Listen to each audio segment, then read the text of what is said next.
Telaga itu dinamakan Telaga Hitam, bukan karena airnya yang berwarna hitam, melainkan karena bayangan pepohonan di sekelilingnya yang membuat permukaannya tampak gelap dan pekat, seperti menyimpan sesuatu di dasar yang tak pernah ingin diungkapkan, atau memang tak akan pernah terungkap selamanya.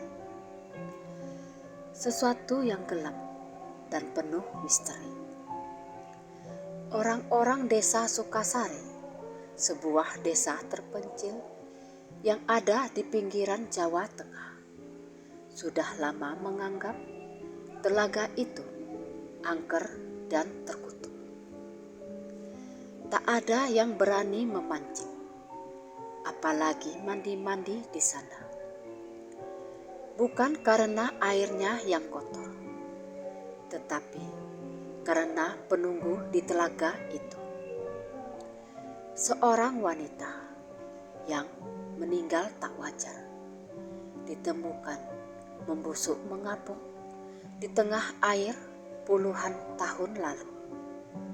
Warga sekitar menyebutnya si Ningsih, wanita yang disia-siakan. Ada seorang pemuda berusia 25 tahun bernama Arman. Arman bekerja sebagai seorang fotografer freelance di Jakarta. Beberapa waktu lalu, ia menerima tawaran untuk memotret pemandangan pedesaan dan alam liar di sekitar Kabupaten Wonosobo. Dengar-dengar, di sana banyak lokasi tersembunyi yang masih alami dan belum tersentuh kamera profesional. Arman tiba di desa Sukasari pada sore hari. Udara dingin, kabut tipis menggantung di antara pohon bambu. Arman disambut oleh seorang kepala dusun tua bernama Pak Darto yang menginap di rumahnya semalam. Saat makan malam, Arman menyinggung soal telaga yang katanya sangat bagus untuk difoto. "Tolong, jangan ke Telaga Hitam," kata Pak Darto datar. Matanya menatap Arman dengan tajam. "Kalau hanya mau lihat pemandangan, masih banyak tempat yang lain. Tapi jangan pernah ke sana sendirian." Arman mengernyit, tapi di lubuk hatinya ia malah merasa tertantang. Namanya juga seorang fotografer. Makin dilarang, makin penasaran. "Memangnya kenapa, Pak? Ada apa di sana rupanya?" tanyanya sambil tertawa kecil. Pak Darto menatap Arman. Lalu beliau berkata, "Telaga itu sudah lama dikosongkan. Terakhir kali ada orang yang datang ke sana, dan dia tak pernah pulang lagi," jawab Pak Darto lirih. Nadanya seperti berbisik, seolah-olah dinding bisa mendengar setiap huruf yang diucapkannya. Malam itu, suara jangkrik terasa lebih nyaring dari biasanya. Dan entah kenapa, bayangan telaga gelap itu menempel di pikiran Arman. Pagi berikutnya, Arman tetap nekat berangkat. Pak Darto sempat menahan, tapi ia mengatakan jika ia pergi hanya sebentar dan hanya ingin memotret indahnya pagi yang berkabut. Arman membawa kamera, tripod, dan drone kecil. Jalan menuju telaga benar-benar sepi dan hening. Pohon pinus berdiri rapat. Sinar matahari sulit menembus rimbunnya daun. Beberapa kali Arman mencium bau amis samar seperti bau air tergenang lama. Setelah berjalan sekitar 30 menit, akhirnya ia sampai.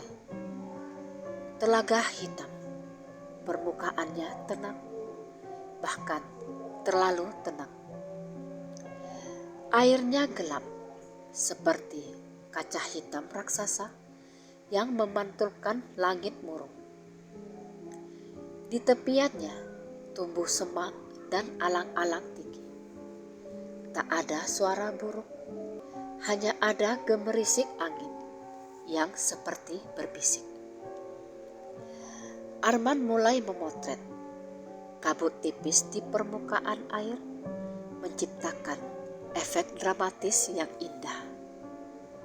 Arman berpikir, foto ini pasti hasilnya luar biasa. Tapi tiba-tiba kamera di tangannya mendadak bergetar sendiri. Layarnya berkedip sebentar, lalu menampilkan sebuah bayangan. Satu sosok wanita berambut panjang, berdiri di seberang telaga. Arman menatap ke arah itu, dan tak ada siapa-siapa di sana. Cuma ada pepohonan dan kabut.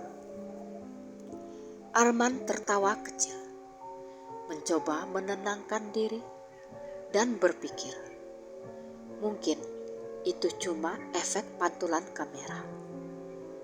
Tapi entah kenapa bulu kudu Arman berdiri. Saat ia menyalakan drone dan menaikkannya, kamera di monitor menampilkan gambar dari atas telaga. Dan di sana, di tengah permukaan air yang hitam pekat, ada sesuatu yang tampak seperti rambut panjang terapung. Arman mencoba mengezoomnya, dan jantungnya serasa mau copot. Itu jelas bukan rambut. Itu kepala wanita. Matanya terbuka lebar, menatap tepat ke arah drone. Arman menjatuhkan remote drone. Jantungnya hampir meloncat dari dadanya. Ketika ia menatap kembali ke telaga, permukaannya bergolak, seperti ada yang bergerak dari bawah air. Air berputar, membentuk pusaran kecil di tengahnya. Dan dari sana muncul tangan pucat, kurus dengan kuku panjang kotor, mencengkram udara kosong. Arman terpaku, tubuhnya mendadak kaku. Tangan itu tenggelam lagi, lalu tenang, seolah tak terjadi apa-apa. Arman berlari sekuat tenaga meninggalkan tempat itu. Langkahnya sempat tersandung akar pepohonan, tapi ia terus berlari sampai keluar dari hutan. Malamnya, Arman tak bisa tidur. Bayangan tangan itu terus muncul di pikirannya. Tak tahan terus dihantui, akhirnya Arman bercerita ke Pak Darto. Wajah Pak Darto langsung pucat. Ia menarik napas panjang. Kau sudah lihat dia? Berarti kau sudah disapa, Man, katanya lirih. Perempuan itu namanya Ningsih. Dulu dia tinggal di desa ini. Gadis yang sangat baik, tapi nasibnya sangatlah malang. Arman menatap serius. Pak Darto melanjutkan kisahnya. Ningsih dijodohkan dengan anak juragan kaya. Tapi ternyata si juragan malah mempermainkannya. Saat dia hamil, Ningsih diusir dari rumah dan dibilang membawa aib keluarga. Dalam keputusasaannya, Ningsih pergi ke telaga itu. Katanya mau membersihkan diri. Tapi 2 hari kemudian, warga malah menemukan tubuhnya sudah mengapung, membusuk, dan wajahnya hancur hingga sulit dikenali. Arman menelan ludah. Suara Pak Darto semakin pelan. Sejak itu, setiap malam Jumat Kliwon, orang-orang sering mendengar suara perempuan menangis dari arah telaga. Kadang ada juga yang melihat rambut panjang di air. Kadang bayangan putih berdiri di pinggirnya. Dia masih menunggu lelaki yang telah mengkhianati cintanya. Arman menggigil dan baru sadar jika ia datang ke telaga itu tepat di malam Jumat Kliwon. Arman memutuskan tidak akan pernah datang ke telaga itu lagi. Tapi malam itu, entah kenapa, kamera di tasnya menyala sendiri. Arman mendengar suara klik-klik seperti tombol shutter ditekan. Saat ia melihat hasil fotonya, jantungnya berhenti sesaat. Semua foto yang ia ambil kini berubah. Semuanya menampilkan wajah wanita yang sama. Wajah pucat, bibir membiru, dan mata kosong yang menatap kamera. Bahkan foto-foto lain yang diambil di jalan dan di rumah Pak Darto ikut berubah. Semua foto ada dirinya. Arman panik luar biasa. Ia mencoba menghapus semua foto-foto itu. Tapi layar kamera malah menunjukkan pesan aneh. Jangan hapus aku. Dan tiba-tiba lampu kamar padam. Suasana gelap total. Dan di jendela ada bayangan rambut panjang menempel, menatap ke dalam kamar. Arman berteriak sekencang mungkin. Dan tiba-tiba saja ia jatuh pingsan. Dan ketika siuman, ia mendapati jika hari sudah pagi. Arman ingin segera pulang. Tapi saat ia menuju terminal, motor yang ia naiki mogok tepat di jalan menuju telaga. Sinyal hilang, jalan sepi. Ia mencoba menunggu, berharap ada seseorang atau kendaraan yang lewat. Tetapi sudah hampir setengah jam ia menunggu. Tidak ada yang lewat satupun. Dan tiba-tiba dari arah telaga, samar-samar ia mendengar suara wanita bernyanyi pelan. Lagu Jawa kuno, lirih tapi indah. Arman tahu jika seharusnya ia menjauh saja. Tapi kakinya seperti digerakkan oleh sesuatu. Arman berjalan pelan ke arah suara itu. Dan di tepi telaga, Arman bisa melihatnya. Dia, wanita itu, duduk di batu besar. Rambutnya panjang menjuntai basah. menutupi sebagian wajah pucatnya. Kulitnya yang pucat pasir, kebiruan seperti orang lama yang sudah lama tenggelam. Bajunya sobek-sobek dan meneteskan air. Ia menatap Arman dan tersenyum. "Kau datang lagi," katanya lembut. "Terima kasih sudah memotretku." Arman mundur perlahan. Tetapi tanah di belakangnya sangatlah licin, membuatnya terjatuh terjerembab. Saat ia mendongak, wanita itu sudah berdiri di depannya. Tatapan matanya kosong, tapi di sudut bibirnya ada cairan merah mengalir. "Kau tahu rasanya tenggelam, Mas Arman?" Suaranya bertanya tapi serak. Rasanya sakit dan sepi, seperti di foto, tapi tak pernah dilihat. Air di telaga bergolak kembali. Tangan-tangan pucat bermunculan dari bawah, menarik kaki Arman.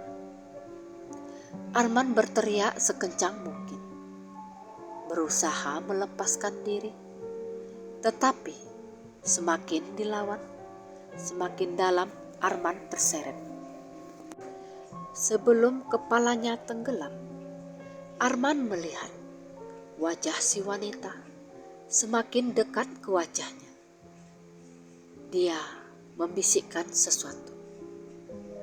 "Sekarang giliranmu yang harus menemani aku di sini." Air semakin lama semakin menutup di atas kepala Arman. Gelap, dingin dan sunyi. 3 hari kemudian, warga menemukan kamera dan tas di tepi telaga. Di dalamnya ada foto terakhir yang tersimpan otomatis. Foto itu menampilkan Arman yang berdiri di tepi telaga dengan seorang wanita berambut panjang di belakangnya, menatap lensa dengan senyum menakutkan. Jasad Arman tak pernah ditemukan. Hanya ada riak kecil di permukaan air dan bau amis yang semakin kuat setiap malam Jumat Kliwon. Kini setiap orang yang nekat datang ke Telaga Hitam, terutama laki-laki sendirian, selalu mendengar bisikan lembut di telinganya. "Kau mau ambil fotoku, Mas? Dan kalau kau cukup berani menatap permukaan air itu, lama-lama akan muncul wajah wanita berambut panjang, menatap dari dalam air, seolah mengajakmu turun ke bawah, ke tempat di mana Arman kini berada bersama Ningsih, si penunggu Telaga Hitam, yang tak akan pernah puas sebelum ada teman baru di dasar telaga. Jangan pernah menatap air gelap terlalu lama. Terkadang yang di bawah sana bisa jadi sedang menatapmu juga."